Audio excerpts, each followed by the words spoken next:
Good morning, everybody. Nikki Burnett here today, Taste Like Nutrition Radio, streaming live on KUHSdenver.com, the stream where our goal is to bring you some amazing people who are here to do, to serve and to give and to love and do all the things that we're about here at this show. And so today we have on Dr. Dolores Fazzino. I keep saying it wrong in my head.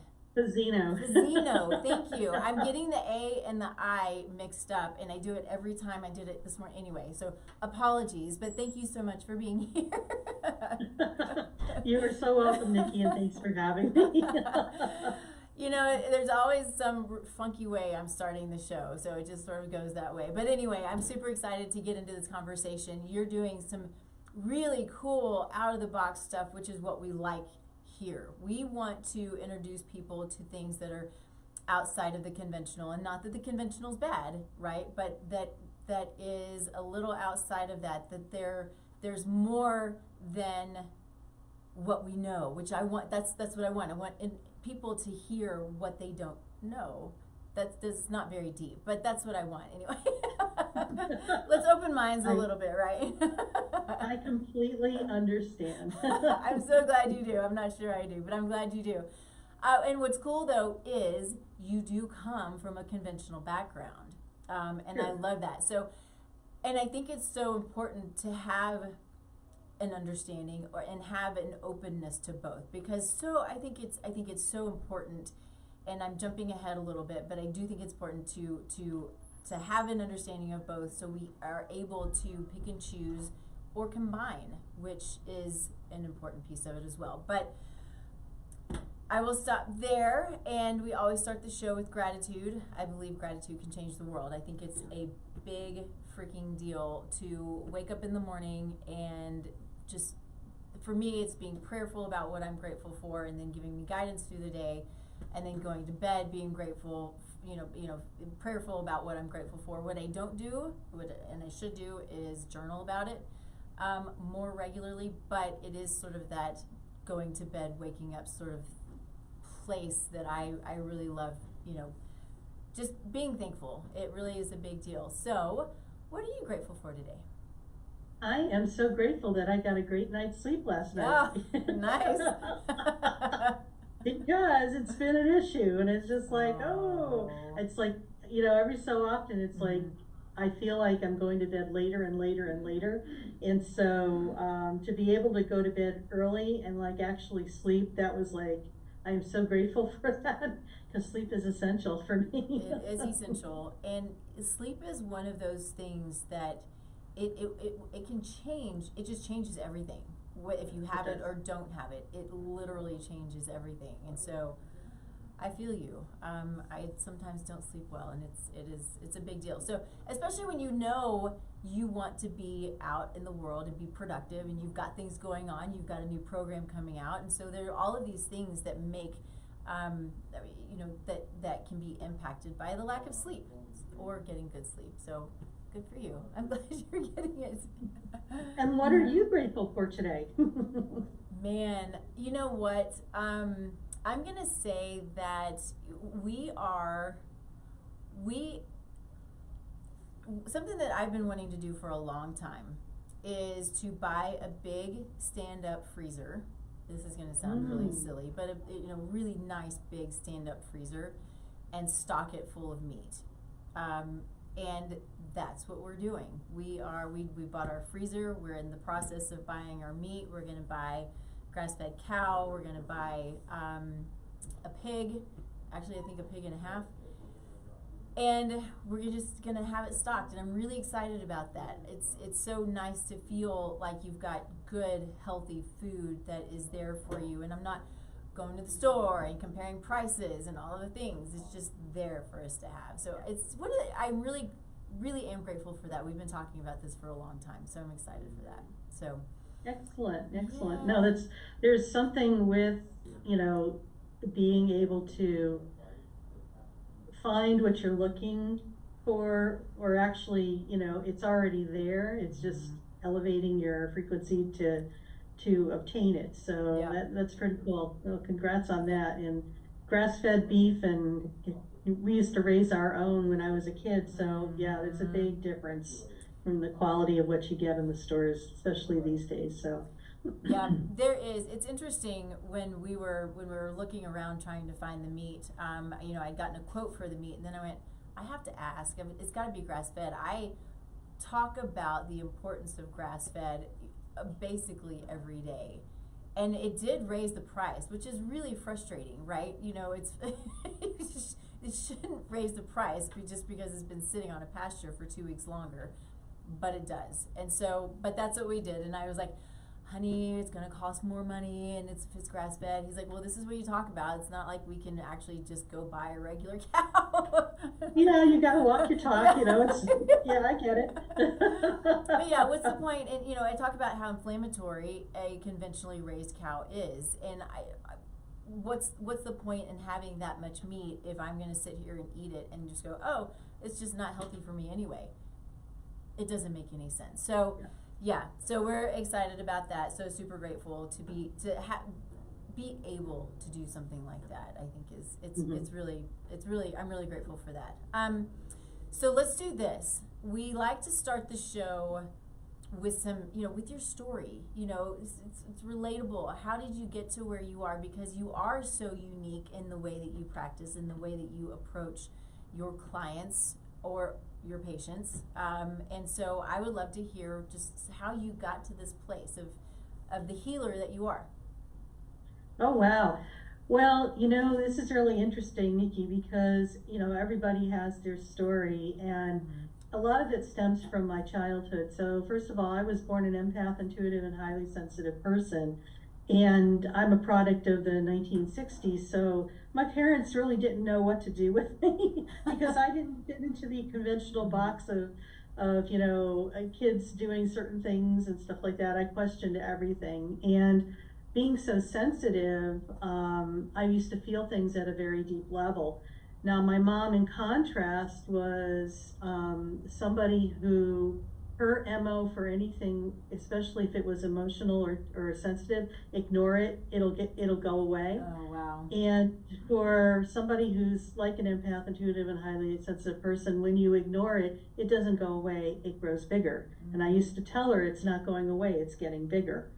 And so that was interesting. So growing up, we weren't allowed to feel in our house because that was my mom's MO, and it was, I think my mom was uber sensitive and she just shut down because there were so many things going on that was her way of coping. And so I decided that I was interested in music, so I channeled all my emotion into music, and I really excelled at that. And I became a concert clarinetist. In fact, that's where my pathway was heading until I was about 16. And also in tandem with this, my dad, when I was in second grade, ended up having to have back surgery because he threw his back out and get a disc removed, and he ended up in the hospital in 1966 with a hospital-acquired infection after surgery. So he was, for a surgical procedure that, you know, he probably would have been home in 2 weeks, he was in the hospital for over 2 months, and he pretty much almost died. So, of course, that being in second grade, you know, it's a very, you know, age-wise, you're like 7 or 8 years old, so you're very informative, but it's like you're learning different things, and also you're becoming more aware of worldly stuff. Probably, you know, when we study child development and stuff like that, that's kind of the pattern that you see. But what was happening was that my dad, with this back surgery debacle, he did get better, but starting in 1970 to 1975, whenever his immune system got compromised, this whole sequela would happen again. He would have to go in the hospital, have to have major surgery because he was growing abscesses or pockets of pus inside his abdomen, and he would be in the hospital for like 2 months at a time. This didn't happen just once, it happened 4 times. So my childhood was like emotional roller coaster because I didn't know whether or not my father went to the hospital, he was going to come out alive. Wow. And just dealing with not being able to feel in a household, you know, you weren't allowed to express your emotions. I really excelled in music. So it wasn't until the 4th episode of this happening with my dad, and flash forward to 1975, the last episode, that the CAT scanner, which was the first piece of modern technology that came on the forefront. So the doctors at the hospital put him underneath the CAT scanner, and they found that where my dad's infection was stemming from was where he had his original back surgery in 1966. Oh, no. So with that diagnosis, they decided that how to handle this, the options were he would have to have a surgery called a spinal fusion. And in 1975, it was in its neophyte stages of development. It was just on the horizon of techniques to assist people. And it came with high risks that either you would be paralyzed, you could die, maybe you'd get better, and maybe you wouldn't. And my mom was at her wit's end by that, because this was the 4th bout of this in like 4 years, and having 4 children under the age of, between 12 and 16 at that time was a handful for her. So she was looking at other alternatives, because she really felt that Western medicine pretty much failed her with this, and so she decided that she was going to look for other possibilities, which she did. And of course, you have to remember, this is 1970s, not 1990s, where we have WebMD and all the electronic stuff. We had the National Enquirer. Oh, wow. Okay, so my mom came across an article that was being featured on the National Enquirer of this minister from Cairo, Michigan, who had the gift of laying on of hands. And he had been doing that type of work for 25 years in 1975. So he'd been doing it since the 1950s. And he was being written up to feature because he was able to assist his brother in healing from leukemia. And so my mom was like, it was like hope and whatever. My dad, he was the biggest skeptic, and he said, only if the surgeon allows it. Oh. And so, of course, my parents were in the hospital when they had that discussion. So my mom marched out to the nurse's station, and there was my father's surgeon sitting at the station, writing notes. And she announced to him, I'm thinking about having a spiritual healer come in to assist my husband with his condition. Would that be okay? Surgeon's writing, looks up, doesn't miss a beat, and says, sure, that would be fine. So my mom went back to the room to share this information with my dad, because remember, he's a skeptic, and was in agreement that the surgeon said it was okay. And so he was like, okay, I'll do it. So my mom, I don't believe 10 minutes went by, my mom went back out to the same nurse's station and announced to the surgeon, same surgeon who was sitting there, my husband agreed to have the spiritual healer come in to assist in, his healing. And the surgeon stopped what he was doing, looked up at her and said, what are you talking about? I never agreed to that. Oh my So my mom goodness. didn't share that piece of information with my dad, but this is where everything kind of lines up in an invisible way. You know what I'm saying? Yeah. It's just like, whatever happened in that moment needed to happen. But the thing was, a month later, my parents were at their home. My mom flew in Reverend Holmes from Cairo, Michigan. We grew up in Connecticut. And my 2 grandmothers were there, and my siblings and myself. There's 4 of us. So it was really cool just being in the presence of this very humble practitioner, Reverend practitioner. And he was a very gentle soul. And he noticed that as my dad was sitting, that one of my dad's legs was shorter than the other. Don't ask me how he knew this. We knew this because my dad had lifts in his shoe. But my dad was barefoot and no shoes were in sight. So I don't know how this man knew this. But he asked my father when he was seated to put both his feet up. And you could just tell there was a 1-inch gap between the longest and the shortest leg. And then he instructed my father to lower his legs, which he did. And then he started saying some prayers over my father. He touched his belly, like the solar plexus, and the top of his head, his crown chakra. And he started saying some prayers. And then after about 3 minutes, he said, put both feet up. And they were both the same length. My dad started wailing like a baby, like I've never ever witnessed before, because he was a skeptic. He actually needed to see something, he needed visual evidence that something was actually happening. For me, that moment changed my life forever, because I knew that it was no longer my mission to be a concert clarinetist, but to go into healthcare and bridge the physical with the spiritual and the invisible with the visible. Now, my dad had another 30 minutes of work with the minister, and then was instructed to go lie down and rest for, of the rest of the day, because as we know now, when your energy field is open and a lot of things are going on, you're integrating and processing and actually recalibrating your physical body to match the higher frequencies of the energy that's been taking on. So there's a lot of changes happening in the invisible, but also in the visible. My dad slept for over 24 hours. Wow. And then a month later, he went back to the CAT scan to get a repeat procedure, and they found no evidence of the infection. He never had to have that surgery, the spinal fusion, and he never had to revisit that problem in his life. And that was well over 50 years ago, and he passed away about 10 years ago at the age of 80. So for me, this was my initiation, and I knew that this is where I needed to go, because there was more than what we could see and what we could possibly believe in. And of course, in the 1970s, this was all considered quackery. Yeah.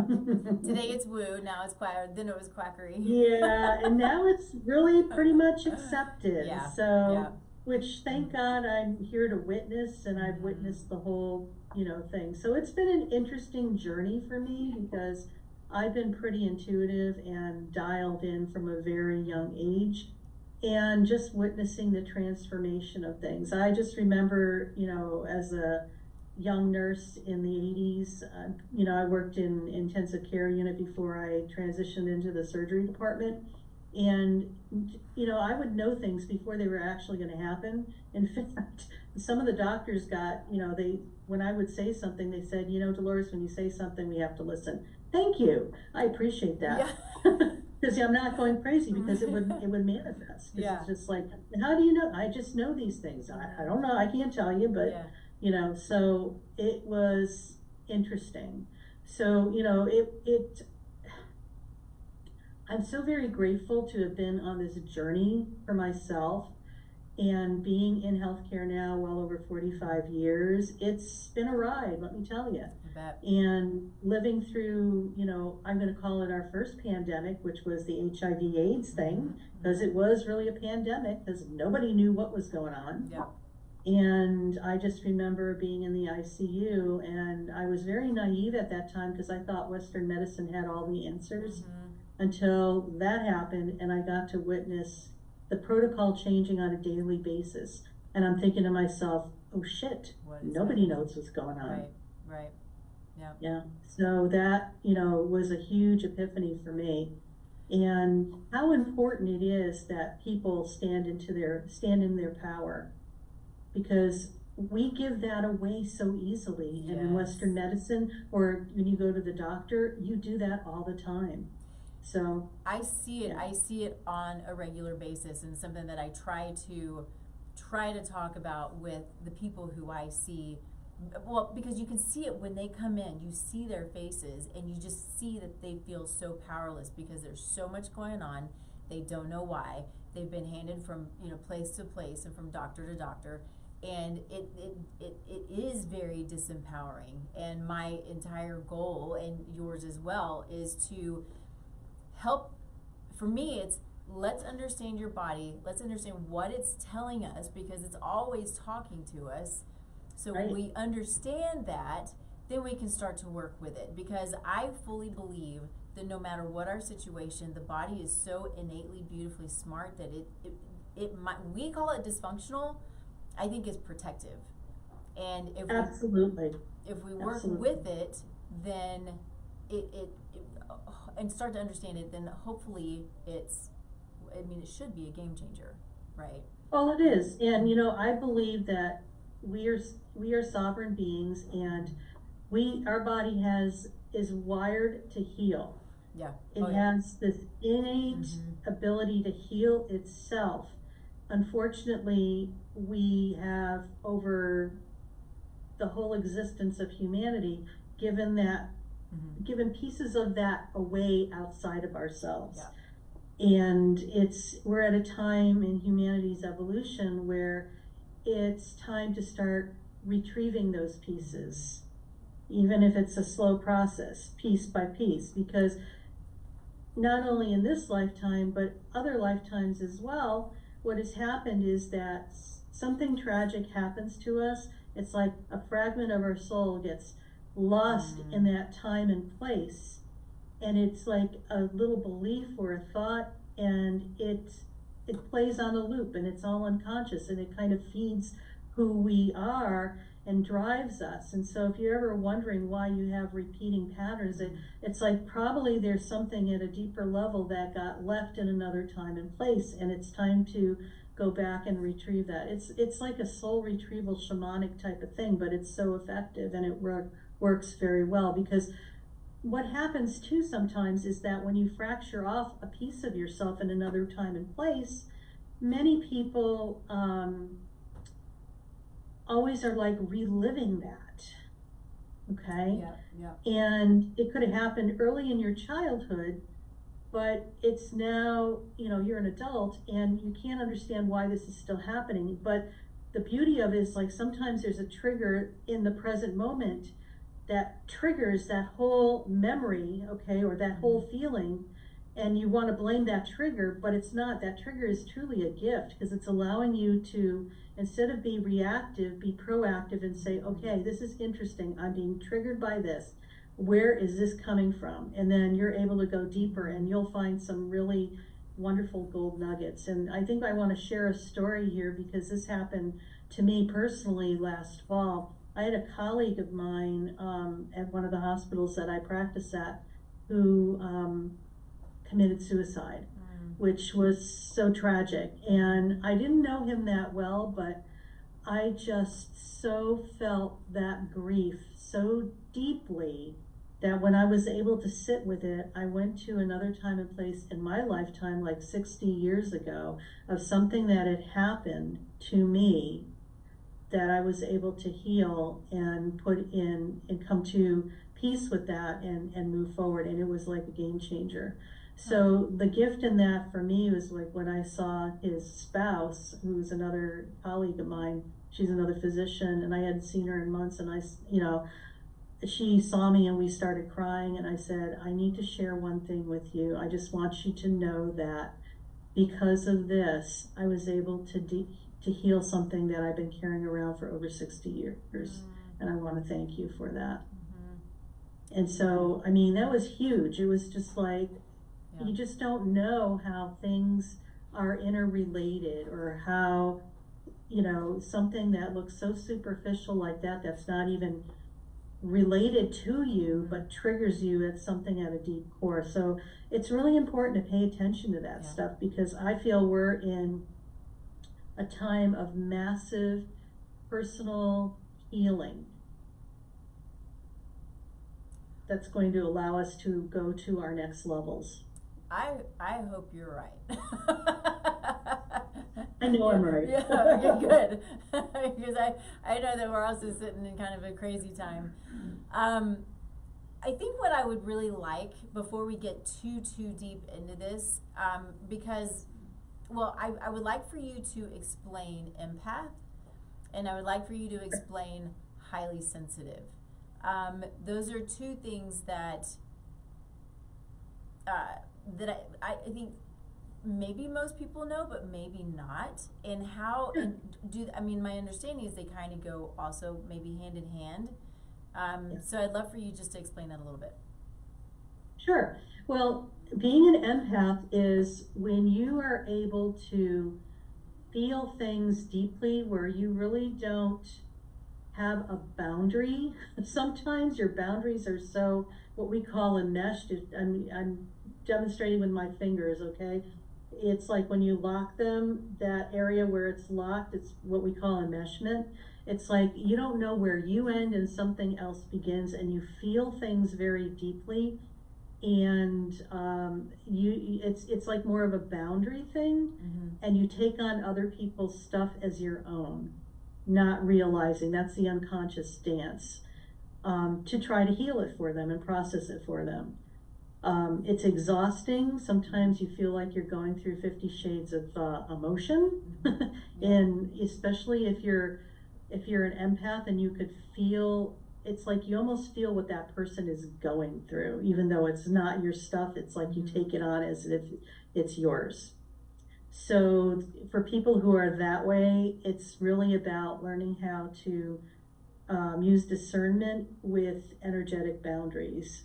Now, a highly sensitive person is somebody who feels that, all their senses are, I want to say, heightened.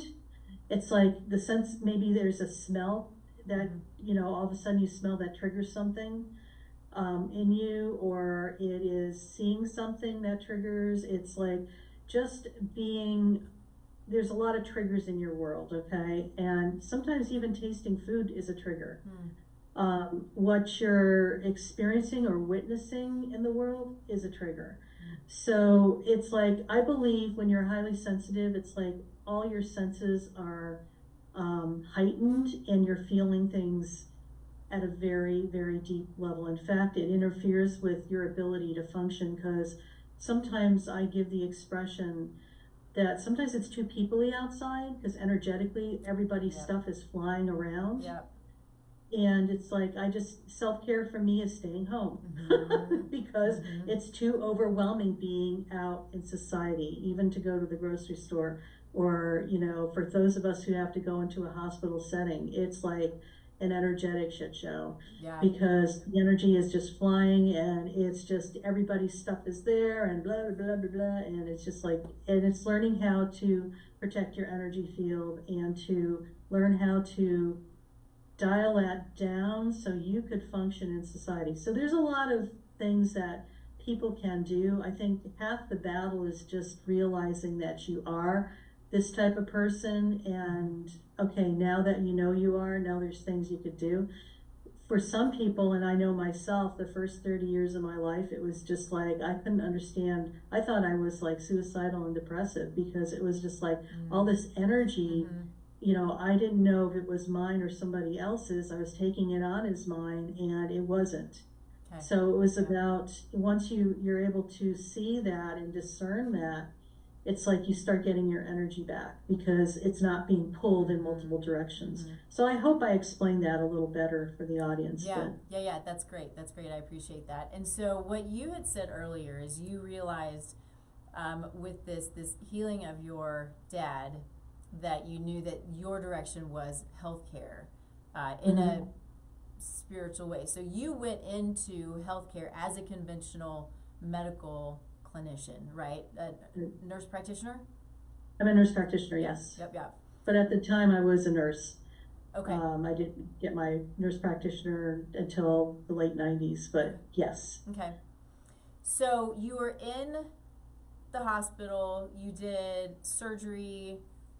How did you move into what you're doing now, where it's more of the energy practice?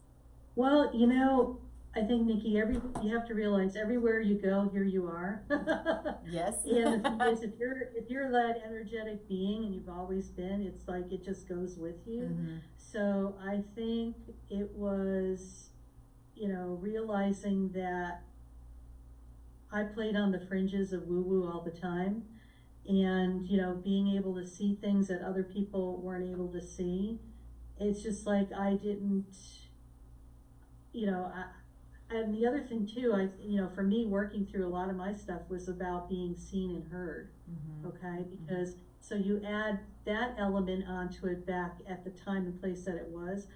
If you were going to be seen and heard for that, it was just like you almost wanted to tower away, because you didn't want to be labeled, judged, criticized, or whatever. So the thing is that you just keep moving forward, and it was just automatically happening. It was like when you're connected to your intuition, you're getting this information and wisdom that you know is the truth, yet you just don't know how to translate the truth into the third dimensional reality of what was going on, because people were just seeing things in black and white, and if it wasn't evidence-based, it didn't exist, and you know, all the other stuff that they throw in there in 3D reality. And you know, there was so much of that power play that people would just, you know, they, you know, I speak for Western medicine because that's the area that I play in. There's so many people that give their power away to something outside of themselves. And so for me, it's been a really enriching playground because I get to witness a lot of what people's behaviors are and how they could possibly shift and change that to something different, because it all starts with us first. Right. We have, you know, it's as simple as, you know, we have control over our emotions, right? Nobody else does.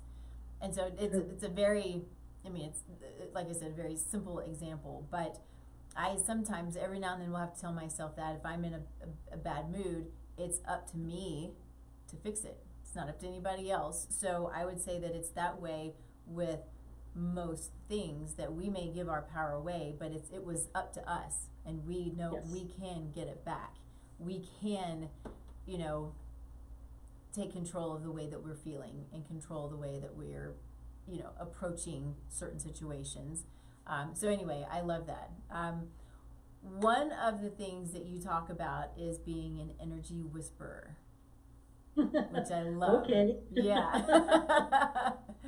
Well, that name was kind of given to me by some my clients, and so what we mean by energy whisperer, if energy was a language, I would be extremely fluent in it. So we have to remember, everything is energy. What you and I are both looking at, you know, all the items in your office, all the items in my office, even our physical bodies, are dense demonstrations of energy, okay? Now, that's, if you want to look at the analogy, that's like the tip of the iceberg, what you can see.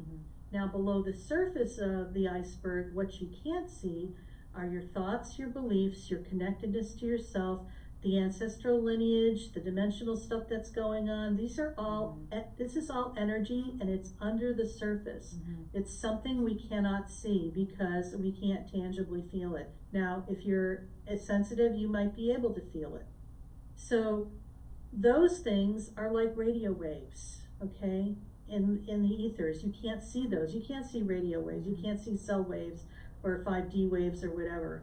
But that's what that's what thoughts, beliefs, and emotions are. And whether or not they're being experienced or not, they are pockets of energy, okay?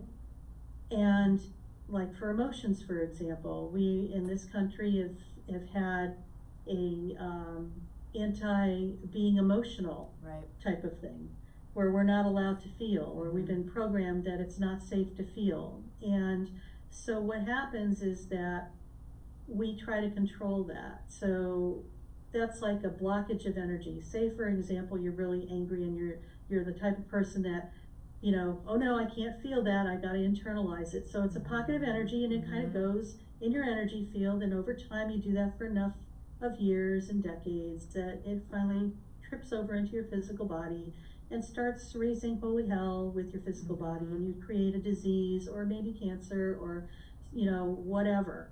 And so that's what happens. It's emotions, when they're trapped and not experienced, they're pockets of energy that need to be experienced.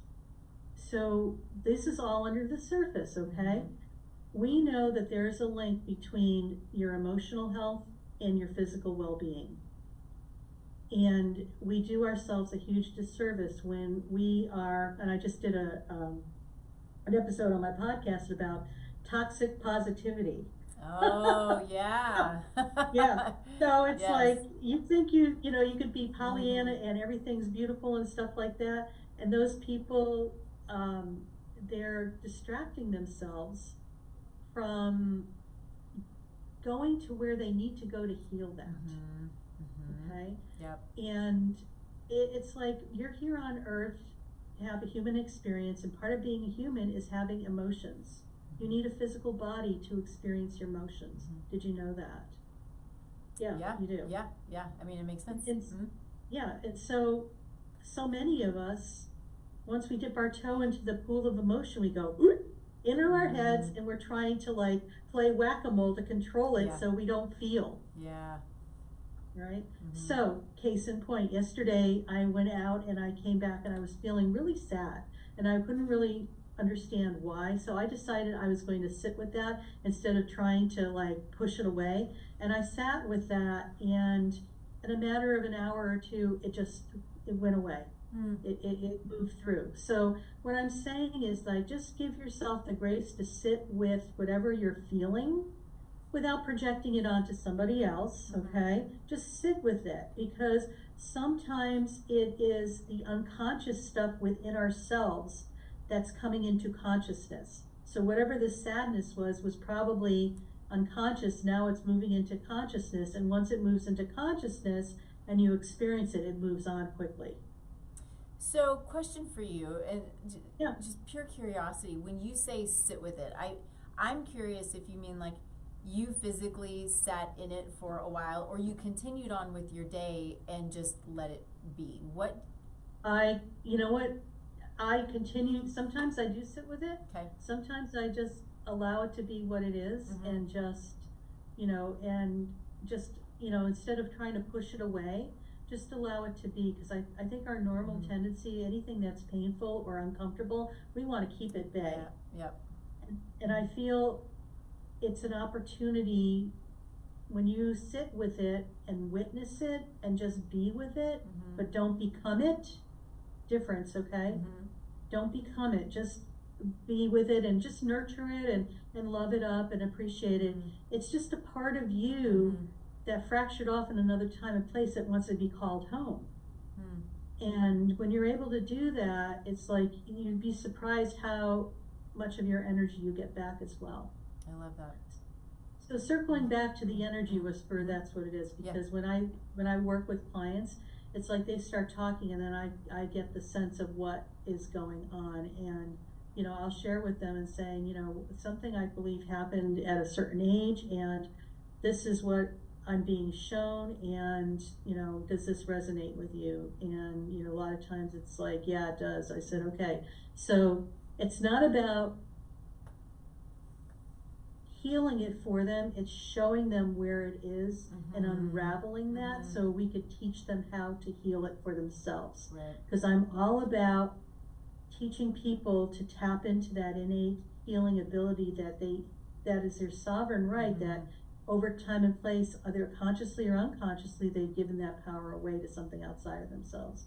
So it's teaching them how to trust that intuitive part of themselves. Yeah.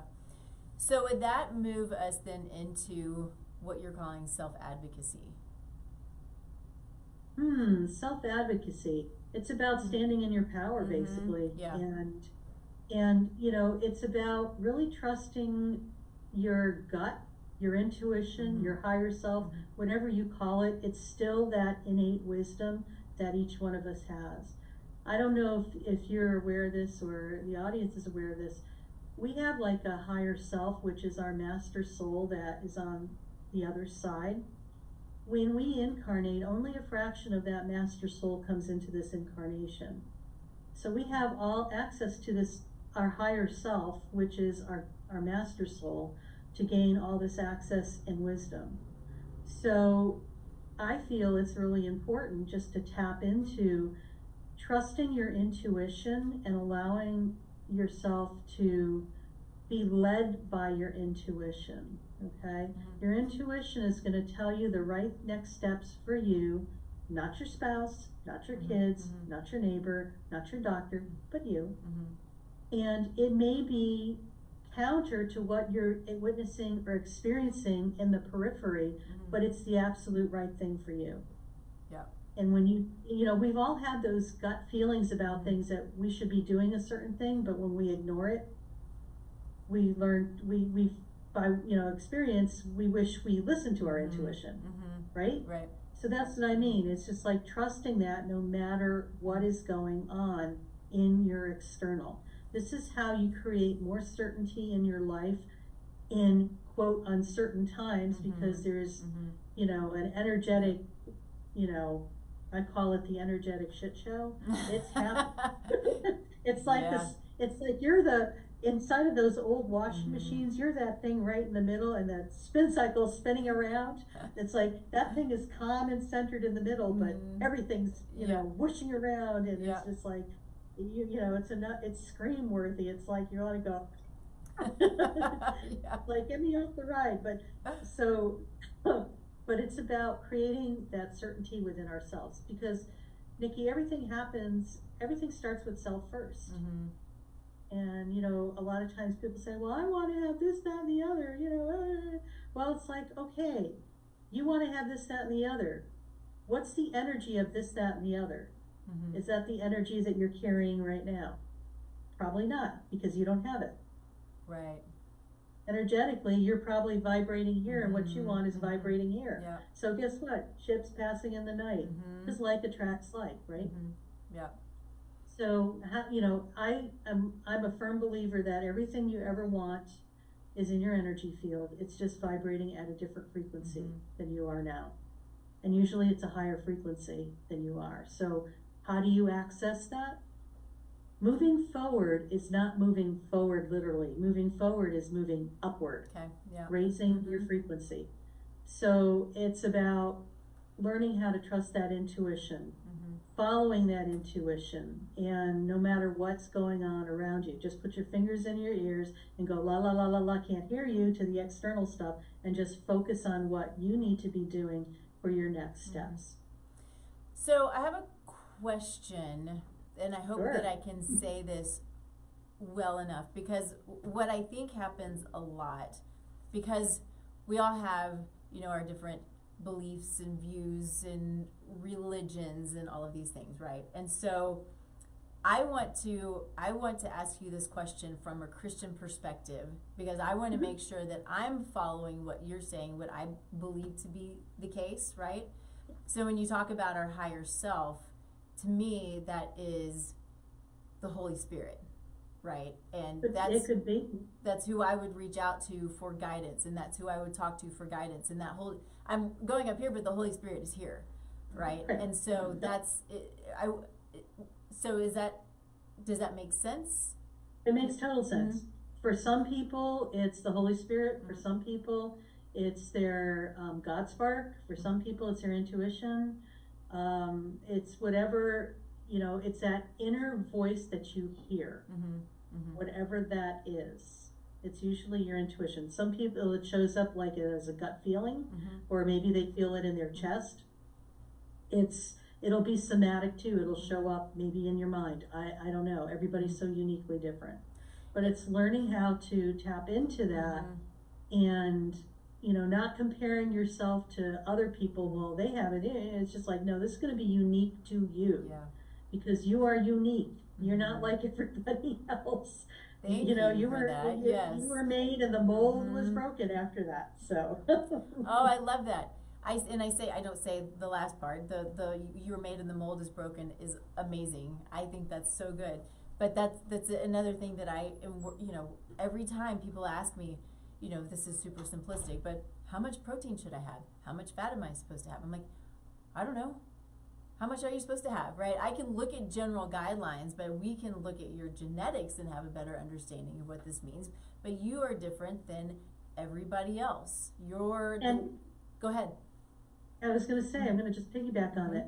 You know, you could have, like, look at epigenetics and stuff like that, have a risk of being, you know, if you've had a family history of, like, bad cardiac stuff where, you know, people passing away young, that doesn't mean that that's going to happen to you. Right. Amen. So, yeah, it is. It's like, I really don't like to label people with things, because I'm going to share another story because it's just right in my, a person from the personal vault of Dr. Dolores Fazzino. I'm my primary care doctor's worst nightmare. I bet you are. So it's just like, because, you know, live in that world, I kind of play in that world, and I bridge another world with it.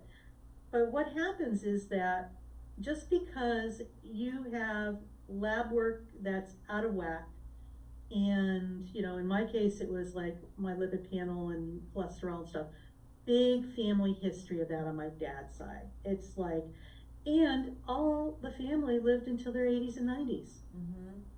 So, you know, I went to my primary care doctor. She looked at my labs and she totally freaked out. She was projecting all her angst onto me, even though I knew that this wasn't a problem. And I'm aware of that, but how many people are not? When people project their stuff onto to you, like their angst and stuff, they don't have something, and then you start creating it for yourself. It's a huge disservice that a lot of physicians do to their clients. Agreed. So, long story short, she said, you need to go to the cardiologist, and you're like a time bomb for having a stroke, and I'm thinking to myself, no, I'm not, because my blood pressure is low, my heart rate's in the 60s, and I also had, at that time, Doppler studies of all my major arteries. There was 0 plaque anywhere. And so she said, we need to do a 12-lead EKG. Fine, I did that. And she said, you need to go see the cardiologist. I said, okay, I humored her. So when I went to the cardiologist's office, they wanted to know why I was there. I said, because I'm humoring my primary care doctor. She seems to think I'm a walking time bomb, and I know I'm not. So went there, and of course in cardiology, what they do, it's more of a statistic type of thing. They plug in like your blood pressure, your heart rate, and family history, and all this other stuff, and they come up with a percentage. And the cardiologist said, I don't know why you're here, because you only have a 7% chance of having any of this. Thank you very much. And I said, let me share one thing with you, what I just shared with you. You guys have got to stop projecting all your angst about a condition onto the patient. I said, you do them a huge disservice, because that person may not have anything going on, but you rile them up so much that they're starting to create that for themselves. Yes. It's got to stop. So shortly after that, I fired that primary care doctor, and I have somebody else who's much more aligned. So, but it's going to epigenetics and creating, and helping people understand the power that we have. Epigenetics, I'm not a specialist in it, but it is my jam. It is the coolest thing ever, because it is what gives us power, right? Epigenetics is, I have the control, I do what I do, and that creates epigenetic expression. And so same with our cholesterol. I mean, that is probably a huge soapbox for me, but it's the most misunderstood, one of the that set of biomarkers, which is incomplete and not as deep as it should be. But we set people up for failure by telling them your HDL, your LDL is too high, we're going to put you on a statin. And they're like, none of it makes sense. And they tried to put me on statins. I was on them like 10 years ago for 2 years. It did absolutely nothing. And I decided that I didn't want to pay Big Pharma buku bucks every month. And plus, I didn't know what the long-term side effects were of this medication, and I chose not to. Good. I listened to my intuition on that, and I have no regrets. And I think it's important for people to learn how to listen like you do. And it goes back to giving away our power when we may feel something, but we're like, okay, I'm going to let you tell me what to do, because you're the expert. And there's a lot of education and a lot of knowledge there, but we have to work together as a team. Oh, absolutely. Yeah. Absolutely. And I'm a firm believer in telling people that, trust your instincts. It's almost like picking out a doctor is like dating. If you're not getting along, or they're not listening to you, it's like next. It's just like you could fire your doctor. It's okay. And it's important, because you need to get somebody who is going to listen to you first of all. It's not going to think you're crazy, because first of all, you've lived in your Taj Mahal your whole entire life, your body. They're only seeing you for like 10 minutes a year. Yeah, and you are one of however many thousands of people that they see, and they're putting you in the same box as everybody else. Right. So, you know, I think what's interesting too that people need to realize, remember we talked about the iceberg, the tip and the below? Yeah, the tip of the iceberg, you might have a disease that is common to a lot of people, but your pathway and how you got there is going to be uniquely different to you. Yep. And they don't even address that, which is, I think, hugely important. Well, it's that on top of, they want to cover it up with drugs, but there's no looking at it. Did this come from emotional trauma, physical trauma? Exactly. Did it come from generational trauma? Right? Exactly. Yep. On top of, you know, all of the things that we talk about here, you know, the toxins and the pesticides and the EMFs and all of these things that are just bombarding our bodies day in and day out, that are, it's really hard for it to handle. But we have to find people who are part of our team, our healthcare team, who are there to support us, advocate for us, be there to help guide us through, and to look at the whole picture the best we possibly can. So then if I'm the one who has the team, they're helping me dig out of whatever hole that I have gotten myself into that can happen. Absolutely, yeah. Yeah. No, it's you know, and the beauty is, Nikki, right now, I think where the timing is correct for this. In, you know, like I said, I've been at this for over 45 years. It is, you know, I've waited 45 years to witness what I'm witnessing now. And it's well been worth the journey, because it's, you know, the stuff that my thoughts and stuff, probably 50 years ago, they would have laughed at me. But it's the absolute truth. And so it's all about timing. And I think humanity is so ripe for picking right now with this whole concept that, you know, you are in control. You have the power. And, you know, because we've been duped into believing that somebody else always had the power. It was a control thing, and it was, you know, an abuse of power, really. You know, so we're in really exciting times. I think a lot of amazing things are going to happen as people awaken to the fact that, okay, you know, I have options and choices. And I could step into my power now. Oh, I love that. I love that so much. It makes me really excited. I know. I'm like, this is like, ooh. Yeah. Just kind of giddy, fun. And we got to sign up to be here at this time. This is even better. I know. I know 20 years ago I was thinking, what was I thinking? It's just like, what? Well, it's good to kind of be on that, you know, that wave that is progressing forward in all of these really good ways. I'm grateful for what you're doing. So I want to make sure, though, that we talk about, you know, what you do, like literally what you do, how you work with people, how people find you, all of the things, so people can who want to learn more from you can. Oh, absolutely. Well, I work with people all over the world virtually. Being virtual is just as, I think it's sometimes even better than being in person, because it's all energy. When we read energy, sometimes the further away you are, the better it is, and more precise, believe it or not. Interesting. I work one-on-one. I also do group things. I'm an author. Like I said, I have a podcast that's called The Dr. Dolores Show on Inspired Choices Network, and we broadcast over 350 platforms internationally, so I could be found almost on any modality. And I'm really about empowering people and helping them take their power back. So I do one-on-one coaching. I also help people who are maybe having a challenging time with their health, like maybe they have a cancer or something, and help them with that, so we could look at the underlying issue of what created that, so we could start healing that, because we don't want to have a recurrence. Right. Because when you don't address the underlying stuff, you know, it's like playing whack-a-mole at the fair. You do the chemo and radiation, you get better for like a year and a half, and then all of a sudden you have a recurrence.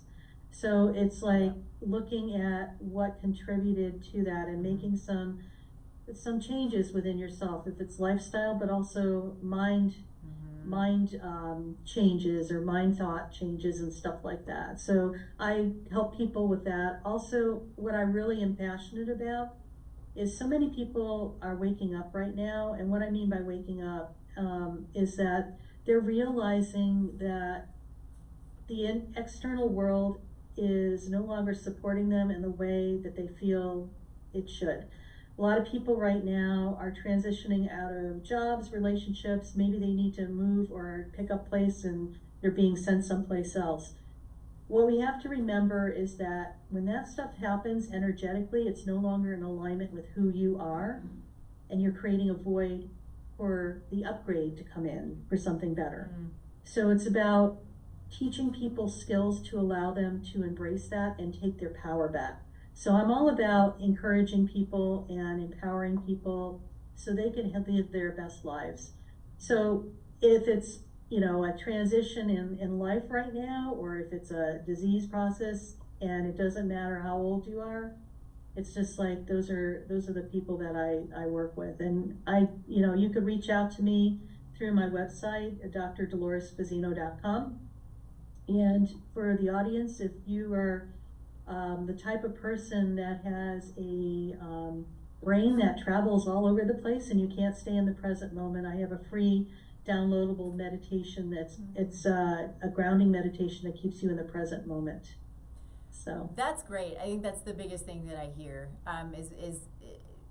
is when I tell people I need you to pray and or meditate, right? I just need you to be still.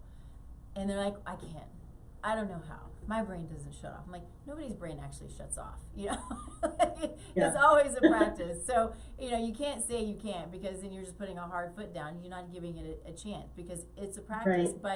But I like the way that you say that, because it does reach those people like, no, I can't do it. My brain doesn't shut off, which, yeah. It's, you know, it's 5 minutes. You just sit and listen to it, and it's a guided meditation.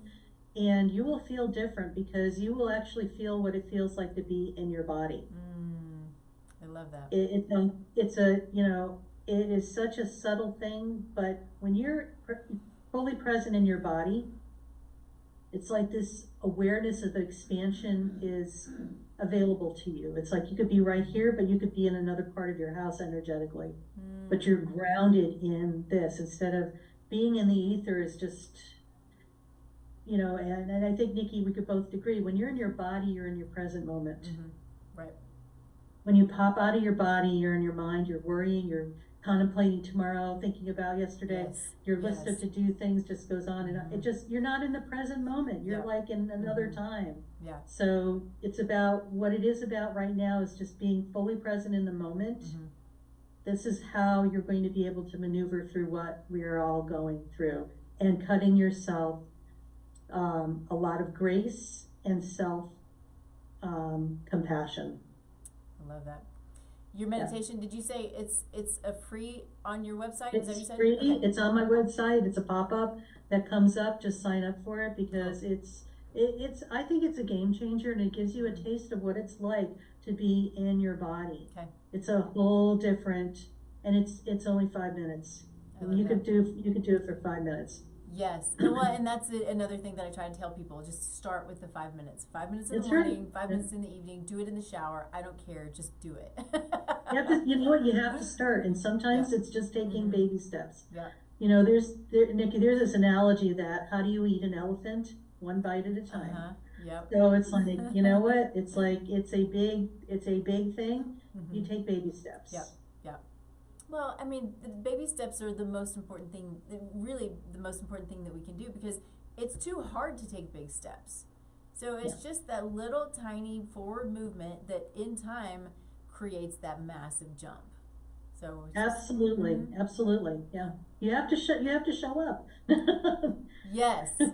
The universe will help you. That. You have to show up. I love it. You have to do your part. You have to show up. It just doesn't happen. It's free will. You've got to show up. Yes, absolutely. Absolutely. I love that. Well, thank you so much. It was such a great show. Great time having you on. I love all that you're doing. I do hope that any of you who are watching this will reach out to Dr. Fazzino. I don't know why. It just flips in my head every time. It's all right. Anyway, apologies for that one. But anyway, reach out to her. This is really amazing stuff, and I appreciate you being here. I appreciate all that you're doing. So thank you so much. Well, Nikki, thank you so much for having me. I appreciate you too as well. Of course. So we are streaming live here on KUHSdenver.com every Thursday at 10 a.m. Mountain Time. Where you can find us. We've got really cool guests on. Sometimes it's just me. And but the goal is always to be of service, to bring you hope and inspiration and education and any of the things that we can do to help you to grow. That's what we all want, right? We all want to grow. So you can find me at tastelifenutrition.com. You can find me all the socials or Taste Life Nutrition. You can go to the website and fill out a free assessment. I'll reach out to you personally and we'll chat about it and see if there's something I might be able to help with.